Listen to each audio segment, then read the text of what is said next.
So this is your Unit 1 syllabus. In yesterday's class, we had completed about system, boundary, surroundings, universe, control volume, and types of systems. Okay. So in today's class, we will discuss about macroscopic and microscopic viewpoints, concept of continuum, and thermodynamic equilibrium. So these three topics we will study in today's class. So coming to macroscopic and microscopic viewpoint. Actually, మనం ఏం చెప్పాము difference between open system closed system ఇవి నేర్చుకునేటప్పుడు we have studied that what is an open system. Open system means if you take this as a system and as a surroundings, if there is both energy transfer into the system and out of the system, okay, and mass transfer also, energy transfer into the system undali, out of the system undali, alane mass of the transfer into the system undali, out of the system undali, ala unte rendu unte dani open system antam. So that means if you study the behavior of mass or the behavior of the matter, so ee mass behavior ni base cheskoni, okay, so there are 2 points of view. There are 2 points of view from which the behavior of matter can be studied. So this behavior of mass can be studied in terms of 2 points of view. First one is macroscopic point of view, which is also called as classical thermodynamics antam. Inkoti microscopic viewpoint, which is called as statistical thermodynamics ani kuda anochu. Ante enti anante thermodynamics ni, so this thermodynamics is divided into 2 point of views here. First one is microscopic or statistical thermodynamics, and another one is macroscopic or classical thermodynamics antam. Macro ante entam ekkuva, micro ante takkuva, okay na. So macroscopic ante, so if we consider this system as a whole, ante ipudu system edo oka system box తీసుకున్నారు అనుకోండి, if we consider this box as one system, so ఈ box dimensions ఎంత, okay, ఈ box dimensions అంటే మన visible అయిన మొత్తం కూడా మనం స్టడీ చేస్తే all the visible parameters if we studied, then we will call it as macroscopic point of view or classical thermodynamics. అంటే క్లాసికల్ థర్మోడైనమిక్స్ లో మనకన్ని విజిబుల్ అయ్యేయి, అంటే దీని లెంత్ ఎంత, ఒక సిస్టమ్ ఉందనుకోండి, ఫర్ ఎగ్జాంపుల్ దీని గురించి స్టడీ చేయాలనుకో, దీని లెంత్ ఎంత, విడ్త్ ఎంత, ఓకే, సో దీని టెంపరేచర్ ఎంత, ఓకే, దీని మీద దీని వాల్యూమ్ ఎంత, దీని ఏరియా ఎంత, ఇలా కనిపించేవన్నీ స్టడీ చేస్తూ ఉంటే దాన్ని మ్యాక్రోస్కోపిక్ పాయింట్ ఆఫ్ వ్యూ అంటారు.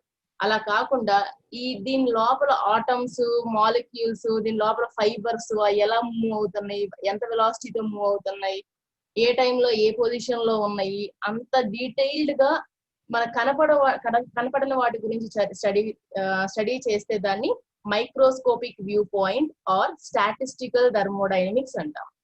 అర్థమైందమ్మా?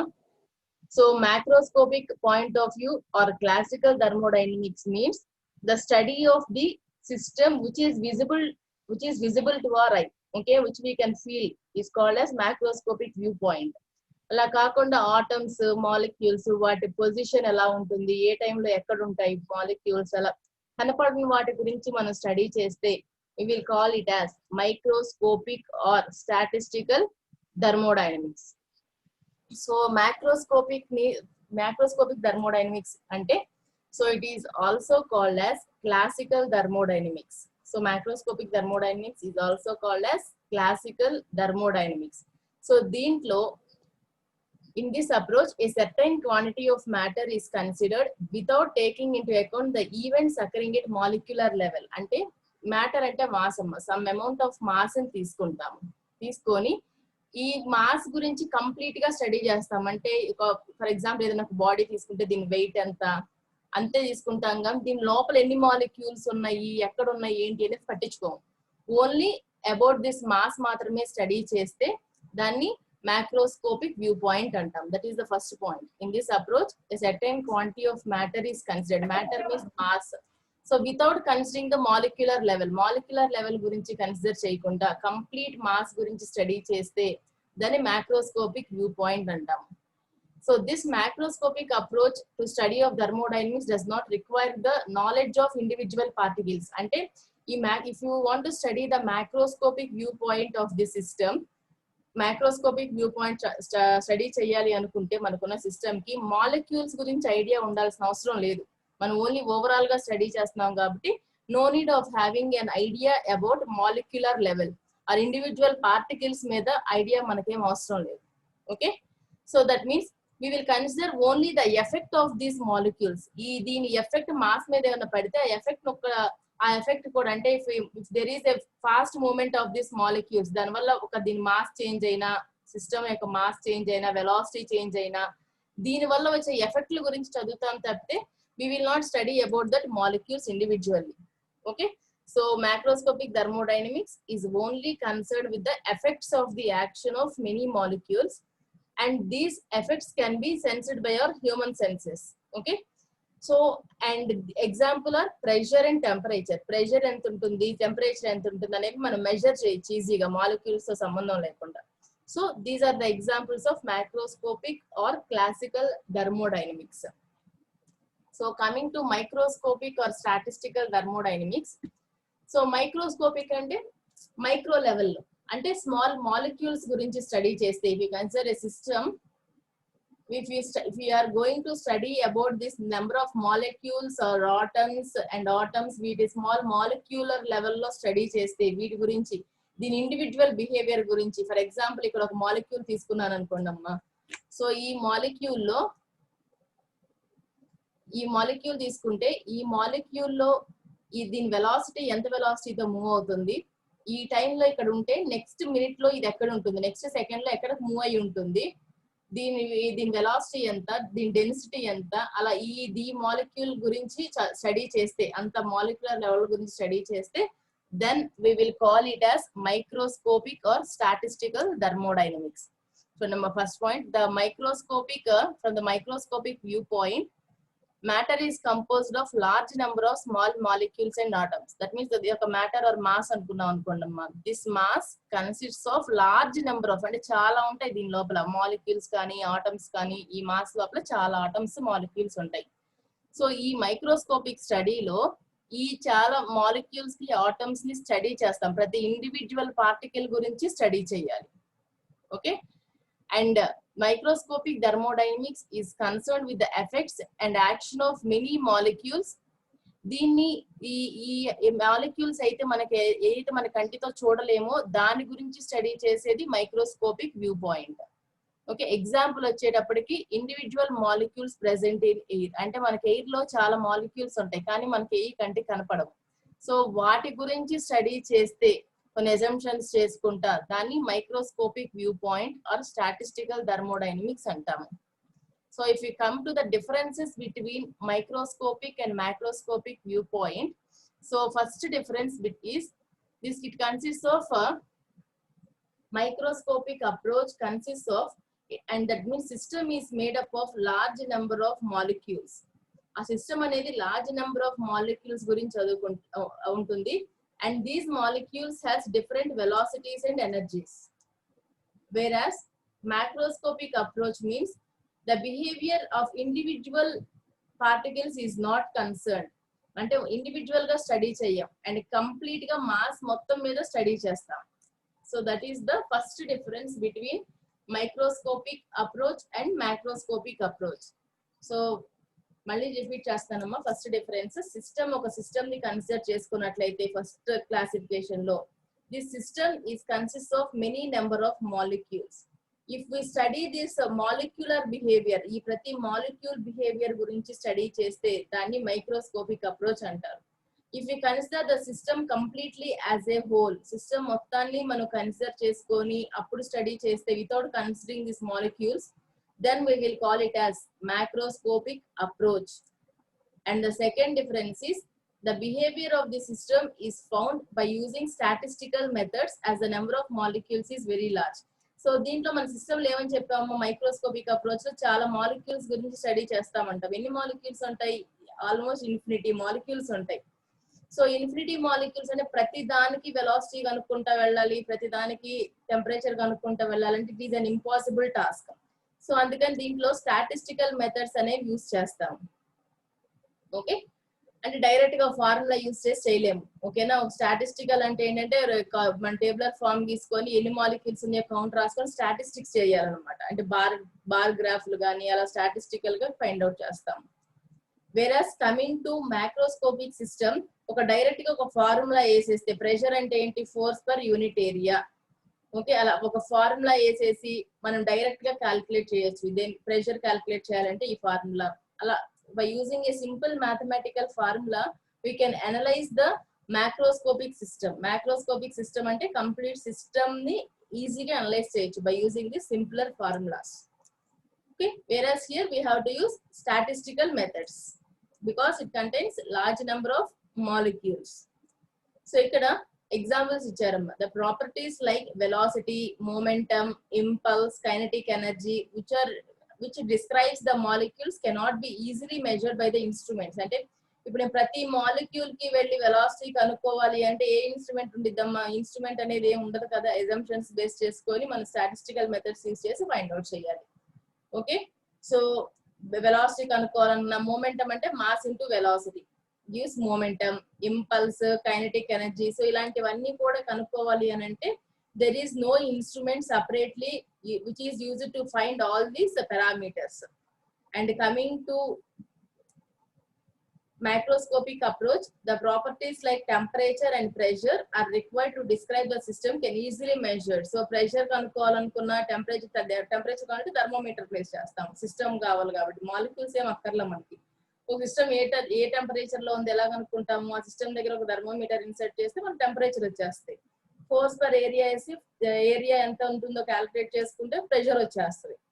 అలా by using simpler formula and by using required instruments we can easily find out the properties like temperature and pressure for this macroscopic approach. And దీంట్లో and last difference is large number of variables are needed to describe the system. So the approach is complicated. అంటే ఇక్కడ molecules నేను define చేయాలి, ఇప్పుడు molecules గురించి నేను explain చేయాలి అంటే స్టడీ చేసిన తర్వాత ఎలా చెప్పాలి మాలిక్యూల్స్ గురించి? So at time t is equal to 0 అంటే ఇప్పుడు ఈ క్షణంలో ఈ మాలిక్యూల్ ఇక్కడ ఉంటుంది. at t is equal to 5 minutes ఇలా ట్రావెల్ అయింది, ఏ డైరెక్షన్ లో ట్రావెల్ అయింది, ఎంత వెలాసిటీతో ట్రావెల్ అయింది. ఓకే, సో నెక్స్ట్ ఆ టైంలో దాని వెలాసిటీ ఇనిషియల్ వెలాసిటీ కన్నా ఫైనల్ వెలాసిటీ తగ్గిందా పెరిగిందా, అలా చాలా వేరియబుల్స్ ఉంటాయి అన్నమాట. If we want to describe these molecules completely, we need some large number of variables to completely describe this molecular behavior. ఈ బిహేవియర్ మొత్తాన్ని మనం అనలైజ్ చేయాలి అంటే చాలా వేరియబుల్స్ కావాలి మనకి. ఓకే, సో కానీ whereas in this macroscopic approach only a few properties are needed. అంటే ఓన్లీ ఇది ప్రెషర్ లో ఉంది, ఇది టెంపరేచర్ లో ఉంది, దీని మాస్ ఇంత, ఇలా తక్కువ ప్రాపర్టీస్ తోనే చాలా ఈజీగా we can explain completely the system for a macroscopic approach.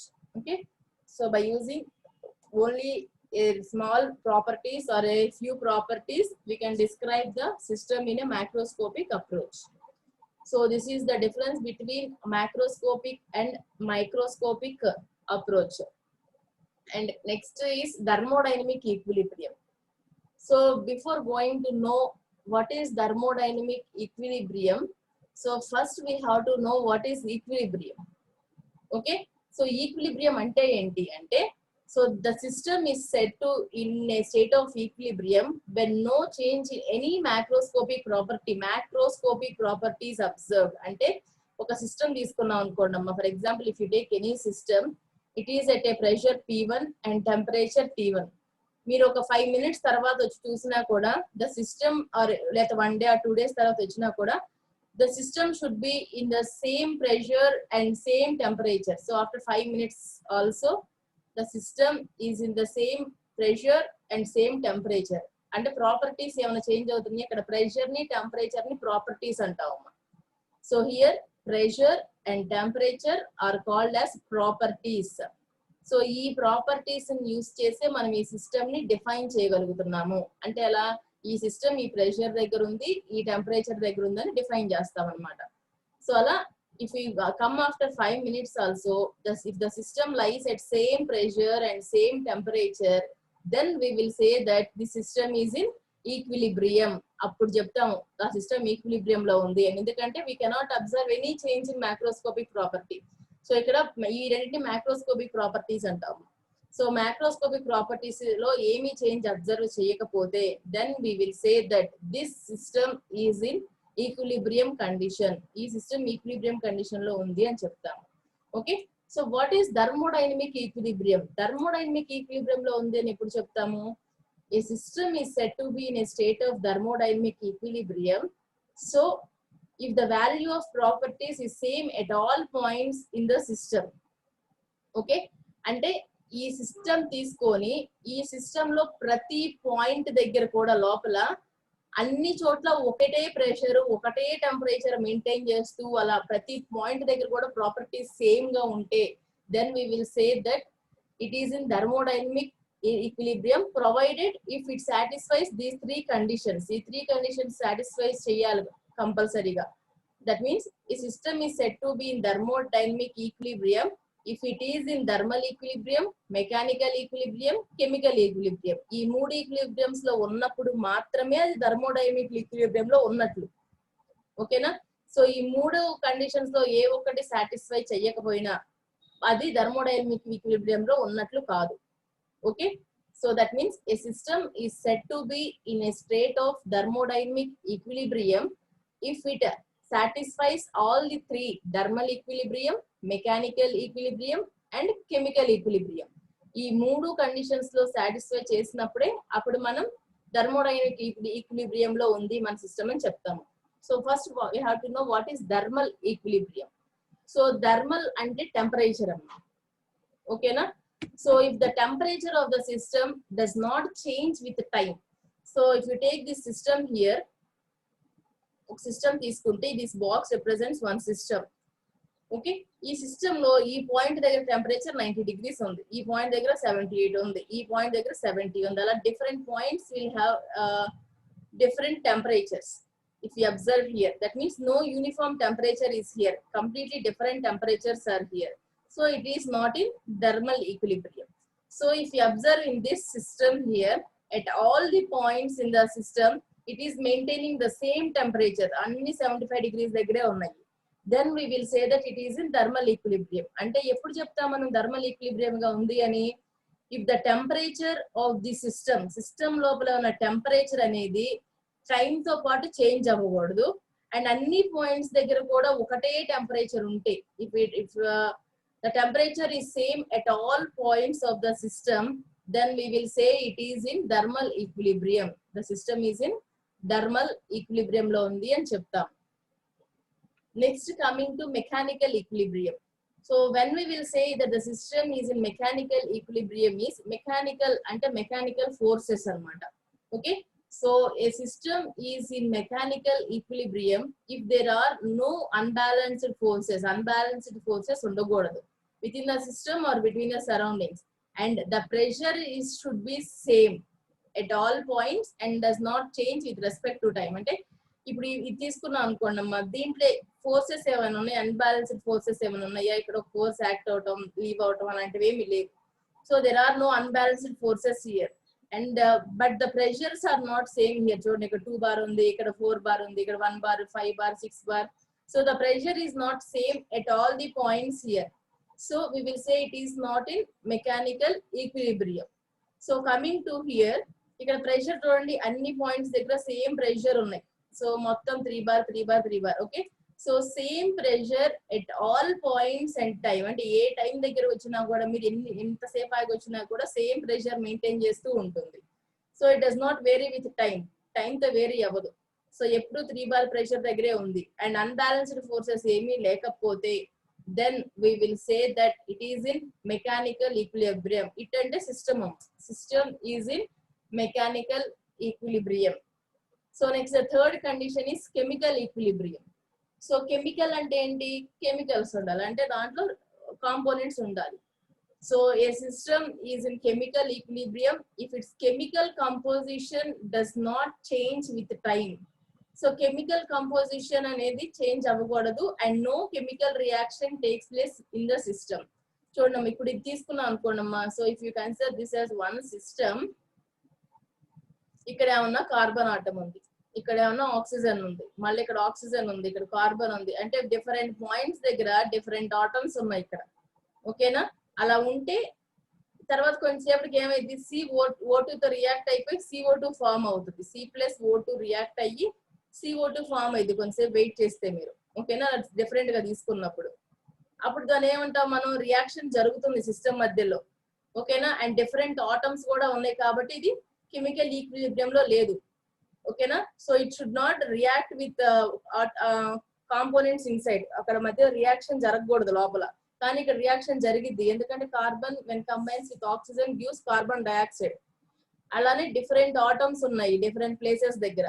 కాబట్టి we will say that the system is not in chemical equilibrium. So whereas if you consider this, the system ని consider చేసుకున్నట్లయితే, if you observe అన్ని points దగ్గర carbon dioxide ఉన్నాయి. ఇది react అవడానికి వేరే component ఏమీ లేదు ఇక్కడ రియాక్ట్ అవడానికి. ఇక్కడ అంటే రియాక్షన్ అనేది జరగదు ఇంకా. ఓకే, ఓన్లీ కార్బన్ డయాక్సైడే ఉండేది దీంట్లో. Then we will say that it is in chemical equilibrium. So if the system is in thermal equilibrium, first thermal equilibrium లో ఉండి, నెక్స్ట్ వచ్చేసి మెకానికల్ ఈక్విలిబ్రియం లో కూడా ఉండి, అండ్ నెక్స్ట్ కెమికల్ ఈక్విలిబ్రియం కూడా ఉంటే, ఓకే, సిస్టమ్ తీసుకున్నప్పుడు ఆ సిస్టమ్ ఈ మూడిట్లో ఉన్నట్లయితే, then we will say that this system is automatically in thermodynamic equilibrium. అప్పుడు మనం సిస్టమ్ థర్మోడైనమిక్ ఈక్విలిబ్రియం లో ఉంది అని చెప్తాం. డైరెక్ట్ గా థర్మోడైనమిక్ అని చెప్పకూడదు. సో ఈ మూడు సాటిస్ఫై అయితేనే, ఈ మూడు ఈక్విలిబ్రియం కండిషన్స్ లో ఉన్నట్లయితేనే then it is automatically in thermodynamic equilibrium. So thermal equilibrium అంటే ఏం చెప్పామమ్మా? Thermal equilibrium means the temperature should remain constant. So temperature within the system at any point should remain constant and should not vary with time. Time తో vary అవ్వకుండా ఎప్పుడు అదే temperature దగ్గర maintain చేస్తూ ఉంటే, then we will say that the system is in thermal equilibrium. So next coming to mechanical equilibrium. Mechanical equilibrium ఎప్పుడు చెప్తాము? There should be no unbalanced forces inside the system and the pressure should remain constant at all points. Pressure అనేది constant గా maintain చేస్తూ ఉంటే, చూడండి ఇక్కడ వేరు వేరుగా ఉంది, ఇక్కడ సేమ్ ప్రెషర్ ఉంది. సో అలా ఉంటే then we will say that it is in mechanical equilibrium. Unbalanced forces అంటే ఏంటంటే అమ్మా, ఒక సిస్టమ్ తీసుకున్నాం అనుకోండి, మీరు మెకానిక్స్ లో చదువుకొని ఉంటారు. సో ఇక్కడ నా ఫోర్సెస్ F1 ఇన్పుట్ గా ఇస్తున్నాము, F2 అవుట్ సైడ్ యాక్ట్ అవుతుంది, F3 ఇన్సైడ్ యాక్ట్ అవుతుంది, F4 అవుట్ సైడ్ యాక్ట్ అవుతుంది, సో F5 కూడా ఉంది అవుట్ సైడ్. సో ఇప్పుడు నేను ఫోర్సెస్ బ్యాలెన్స్ చేస్తే ఎలా చేయాలి? ఇన్వర్డ్ వచ్చే ఏమేమి ఉన్నాయి? F1 F3 ఉన్నాయి. So F1 plus F3 is equal to out side వచ్చేది ఏంటి? F4 plus F5 plus F2. ఈ రెండింటిని యాడ్ చేసినప్పుడు, ఈ మూడింటిని యాడ్ చేసినప్పుడు సేమ్ వచ్చినాయి అనుకోండి, ఈక్వల్ టు వచ్చింది అనుకోండి, అప్పుడు మెకానికల్ ఈక్విలిబ్రియం లో ఉన్నట్లు. ఈక్వల్ టు రాలేదనుకోండి, ఫర్ ఎగ్జాంపుల్ ఈ రెండింటిని యాడ్ చేస్తే 50 వచ్చినాయి, ఈ రెండింటిని యాడ్ చేస్తే 40 వచ్చినాయి, అంటే ఈ రెండు ఈక్వల్ అవ్వలేదు అనుకోండి, then there is an unbalanced force. Unbalanced force ఉంటే అది మెకానికల్ ఈక్విలిబ్రియం లో ఉన్నట్లు కాదు. ఓకేనా? రెండు బ్యాలెన్స్ అవ్వాలి ఫోర్సెస్. ఓకేనా? యాడ్ చేస్తే రెండు left hand side right hand side same answer రావాలి. వస్తేనే then we will say that it is in mechanical equilibrium. అది అన్బ్యాలెన్స్డ్ ఫోర్సెస్ గురించి. అండ్ ప్రెషర్ అంటే అన్ని పాయింట్స్ దగ్గర మీరు ఏ టైంలో వచ్చినా కూడా ఇదే ప్రెషర్ మెయింటైన్ చేస్తూ ఉండాలి. అదే ప్రెషర్ మెయింటైన్ చేస్తూ ఉంటే then we will say that it is in mechanical equilibrium. Okay, so thermal equilibrium అంటే టెంపరేచర్ సేమ్ గా ఉండాలి ఏ టైంలో అయినా. In mechanical equilibrium, there should be no unbalanced forces and the pressure should remain constant at all the points with respect to time. And coming to chemical equilibrium, chemical equilibrium అంటే ఏంటమ్మా? The chemical composition should be same. అంటే ఇక్కడ ఒక CO2 అలా ఉండకూడదు, అన్ని Cలు అన్నా ఉండాలి, అన్ని O2లు అన్నా ఉండాలి. ఓకే, తర్వాత అన్ని CO2లు అన్నా ఉండాలి, ఒకటే ఒకటి ఉండాలి కెమికల్ కాంపోనెంట్ ఇక్కడ ఉండి రియాక్షన్ అనేది జరగకూడదు లోపల. ఇప్పుడు CO2 రెండు రకాలుగా ఉంటే రెండు రియాక్ట్ అవుతుంది, రియాక్ట్ అయ్యి ఇంకో ప్రోడక్ట్ ఇస్తుంది మనకి. ఓకే, సో అలా రియాక్షన్ జరగకుండా same component throughout the system ఉంటే then we will say that it is in the system is in chemical equilibrium. So if the system is in thermal equilibrium, mechanical equilibrium and chemical equilibrium, then we will say that it is automatically in thermodynamic equilibrium అని చెప్తాం. And next వచ్చేటప్పటికి concept of continuum. Continuum అంటే ఏంటి అని అంటే, చూడండి ఇక్కడ matter అంటే మాస్ అమ్మ. Mass is made up of atoms that are widely spaced. ఇప్పుడు మనకి ఇది ఒక మాస్ కింద కన్సిడర్ చేసుకున్నాం అనుకోండి, బాక్స్ మొత్తం కూడా. దీంట్లో ఏముంటాయి, నెంబర్ ఆఫ్ గ్యాస్ మాలిక్యూల్స్ ఉంటాయి. సో ఇదో గ్యాస్ మాలిక్యూల్, ఇదో గ్యాసెస్ స్పేస్ లో తీసుకుంటే ఇదో గ్యాస్ మాలిక్యూల్, ఇదో గ్యాస్ మాలిక్యూల్ ఉంటుంది. ఓకేనా. సో దీంట్లో ఈ గ్యాస్ మాలిక్యూల్ స్పేసింగ్ అనేది చాలా వైడ్ గా ఉంది, అంటే చాలా డిస్టెన్స్ లో ఉంది. ఈ మధ్యలో అంత వాయిడ్ అంటే ఫ్రీ స్పేస్ ఉంది. ఓకేనా. సో అలా ఉండి అది కంటిన్యూస్ గా ఉంటే, నేచర్ ఆఫ్ ది సబ్స్టెన్స్ అనేది కంటిన్యూస్ గా ఉండి డిస్కంటిన్యూటీ ఏమీ లేకపోతే, without any discontinuity, if the atomic nature, ఈ మాస్ యొక్క అటమిక్ నేచర్ అనేది కంటిన్యూస్ గా ఉంటే, okay, then we will say that it is in continuum అంటాం అనమాట. ఓకేనా. సో దాంట్లో దిస్ కాంటినమ్, దీంట్లో ఈ ప్రాపర్టీని, అంటే ఈ గ్యాస్ మాలిక్యూల్ యొక్క ప్రాపర్టీ, అంటే ఈ గ్యాస్ మాలిక్యూల్ కి వెలాసిటీ ఎంత ఉంది, ఎంత ప్రెషర్ ఉంది, ఇదంతా కూడా ఈ ప్రాపర్టీస్ అన్నిటినీ కూడా మనం ఇవన్నిటిని వెలాసిటీని, ప్రెషర్ ని ప్రాపర్టీస్ గా తీసుకుంటాం అనమాట. ఓకేనా. సో నెక్స్ట్ వచ్చేటప్పటికి, if you draw A graph between average mass density and volume of the system. Average mass density అంటే వాల్యూమ్ ఆఫ్ ది సిస్టమ్ డెన్సిటీతో ఎలా వేరీ అవుతుంది అనేది తీసుకున్నట్లయితే, చూడమ్మా, if you go on increasing the volume here, volume increase అయ్యే కొద్దికి ఈ direction low density అనేది increase అవుతూ వెళ్తుంది. యావరేజ్ మాస్ డెన్సిటీ అనేది అంటే ఏంటి, ఇప్పుడు వాల్యూమ్ అంటే స్పేస్ అమ్మా. మీరు స్పేస్ ఎక్కువ ఇంక్రీజ్ చేశారనుకోండి, మనకి లార్జ్ అమౌంట్ ఆఫ్ మాస్ పడుతుంది కదా, దీంట్లో ఎక్కువ mass of the water or anything మనం దీంట్లో ప్లేస్ చేయొచ్చు. That means if you go on increasing the value of volume, the average mass density will increase. కానీ కొంత రీజియన్ లో అది కాన్స్టెంట్ గా ఉంటుంది ఇక్కడ. Okay, as we go on increasing the volume also, the mass density remains constant. So అలా constant గా ఉండే రీజియన్ ని రీజియన్ ఆఫ్ కాంటినమ్ అంటాం. ఎక్కడైతే వేరీ అవుతుందో ఆ రీజియన్ ని రీజియన్ ఆఫ్ నాన్ కాంటినమ్ అంటాం. ఓకేనా. So the region where the properties remain constant, so here the properties remain constant inside the system, then we will say that it is a region of continuum. దాన్ని region of continuum అంటాం. అంటే discontinuity అని ఏం ఉండదు ఇక్కడ, మొత్తం continuous గా ఇలా వెళ్ళిపోతూ ఉంటుంది వితౌట్ ఎనీ డిస్కంటిన్యూటీస్. అలా డిస్కంటిన్యూటీస్ లేకుండా ఉండే రీజియన్ ని we will say that it is a region of continuum అని చెప్తాం. ఓకేనమ్మా. సో ఇవాళ ఏమేమి నేర్చుకున్నామమ్మా? what is the first thing we have learned today? Macroscopic and microscopic viewpoint. Microscopic viewpoint అంటే ఏంటి?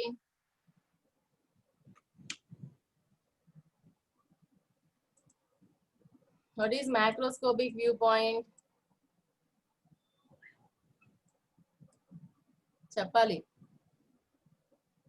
So what is the other name for macroscopic viewpoint? Classical thermodynamics. What is the other name for microscopic viewpoint? Classical thermodynamics. Micro అంటే statistical అమ్మ. ఒక్కడ గుర్తుంచుకోండి, name గుర్తుండకపోతే. Micro లెవెల్లో అంటే చాలా small లెవెల్లో మనం కనుక స్టడీ చేస్తే, స్మాల్ లెవెల్ అంటే మైక్రో ఆర్గానిజమ్స్ లాగా, అంటే మాలిక్యూల్స్ స్టడీ చేస్తే, మన కంటికి కనపడిన వాటి గురించి స్టడీ చేస్తే దాన్ని మైక్రోస్కోపిక్ వ్యూ పాయింట్ అంటాం. ద అదర్ నేమ్ ఈ స్టాటిస్టికల్ థర్మోడైనమిక్స్. సో అలాంటి స్టడీ చేయడానికి మనకి స్టాటిస్టిక్స్ కావాలి, అందుకని దానికి స్టాటిస్టికల్ థర్మోడైనమిక్స్ అని నేమ్ వచ్చింది. అండ్ మ్యాక్రోస్కోపిక్ అంటే పెద్దది, అంటే మనకి సిస్టమ్, మన కంటికి కనిపించేవి అనమాట. సిస్టమ్ లో ప్రెషర్, టెంపరేచర్ మనం సెన్స్ చేయగలిగే వాటి గురించి స్టడీ చేస్తే మ్యాక్రోస్కోపిక్ అంటాం. దాన్ని డైరెక్ట్ ఫార్ములాస్ అప్లై చేయొచ్చు కాబట్టి దాన్ని క్లాసికల్ థర్మోడైనమిక్స్ అంటాం అమ్మా. ఓకేనా. So this is very very important question. What is macroscopic and microscopic view point and explain the differences between those two. ఓకేనా. సో ఇది చాలా important question. And next thermodynamic equilibrium ఎప్పుడు చెప్తాము? ఈ 3 ఈక్విలిబ్రియం కండిషన్ సాటిస్ఫై అయితే then we will say that the system is in thermodynamic equilibrium. Thermal equilibrium లో ఉండాలి, mechanical equilibrium లో ఉండాలి, కెమికల్ ఈక్విలిబ్రియం లో ఉండాలి. So if the system is in this 3 equilibrium conditions, it is in thermodynamic. Thermal అంటే temperature same గా ఉండాలమ్మా అన్ని పాయింట్స్ దగ్గర.